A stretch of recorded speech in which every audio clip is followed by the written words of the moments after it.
Okay, here's a quick video of the 1970 Firebird nose piece that I need restored. If you look closely,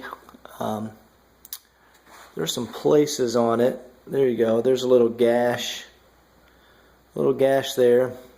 Of course, it's going to go on a Trans Am, so I don't need the bird on there.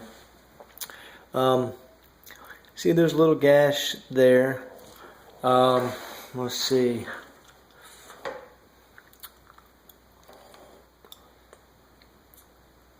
I'll need to take those bolts out. It looks like a little bit of scuffing right there. A little bit of a scuff with a little gash right there. It's really not in that bad a shape. That's the original paint on it.